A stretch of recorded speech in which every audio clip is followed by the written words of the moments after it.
ഒരു ചോദ്യം നോക്കാം. റഷീദ 4 കിലോഗ്രാം വെണ്ടയ്ക്കയും 20 രൂപയ്ക്ക് മല്ലിയില, കറിവേപ്പില മുതലായവയും വാങ്ങിയപ്പോൾ 200 രൂപയായി. 1 കിലോഗ്രാം വെണ്ടയ്ക്കയുടെ വില എന്താണ്? 1 കിലോഗ്രാം വെണ്ടയ്ക്കയുടെ വിലയാണ് കാണേണ്ടത്. 4 കിലോഗ്രാം വെണ്ടയ്ക്കയുടെ വില 1 കിലോഗ്രാം വെണ്ടയ്ക്കയുടെ വിലയുടെ 4 മടങ്ങായിരിക്കുമല്ലോ. ഇതിനോട് 20 രൂപ കൂട്ടിയപ്പോഴാണല്ലോ 200 രൂപ ആയത്. ഇനി മുമ്പ് ചെയ്തതുപോലെ വിപരീത ക്രിയകൾ ചെയ്തു നോക്കാം.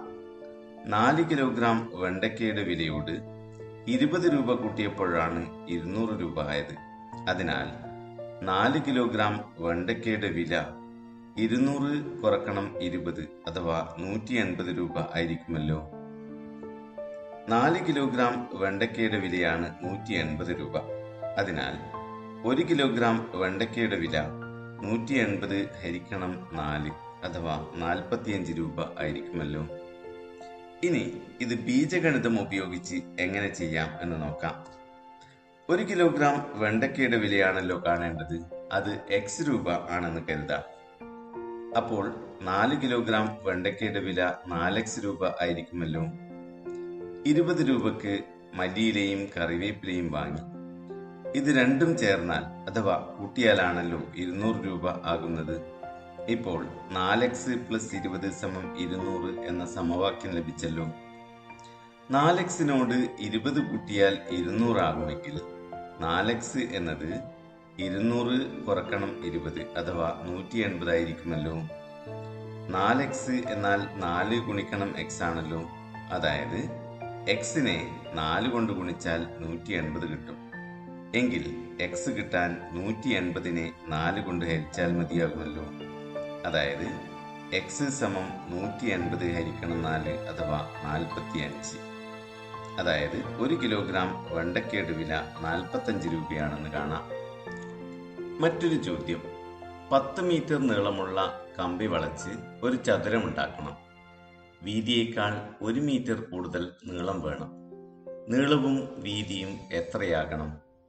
വീതി x മീറ്റർ ആണെന്ന് കരുതാം. അപ്പോൾ നീളമോ? നീളം വീതിയേക്കാൾ 1 മീറ്റർ കൂടുതലാണല്ലോ.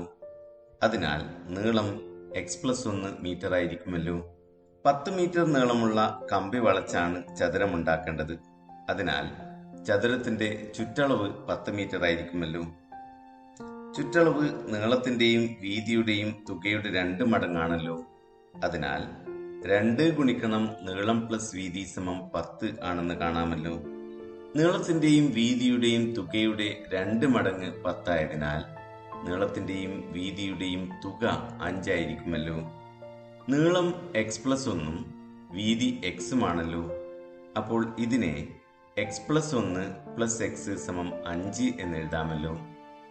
x-ഉം x-ഉം കൂട്ടിയാൽ 2x കിട്ടുമല്ലോ. അതിനാൽ ഇതിനെ 2x+1 = 5 എന്ന് എഴുതാമല്ലോ. 2xനോട് 1 കൂട്ടിയാൽ 5 കിട്ടും. അപ്പോൾ 2x = 5 - 1 അഥവാ 4 ആയിരിക്കുമല്ലോ. xന്റെ 2 മടങ്ങാണ് 4. അപ്പോൾ x = 4 ഹരിക്കണം 2 അഥവാ 2 ആയിരിക്കുമല്ലോ. x 2 മീറ്റർ ആണ് അഥവാ വീതി 2 മീറ്റർ ആണ്. നീളം വീതിയേക്കാൾ 1 മീറ്റർ കൂടുതലാണല്ലോ. അപ്പോൾ നീളം 2 + 1 അഥവാ 3 മീറ്റർ ആയിരിക്കുമല്ലോ.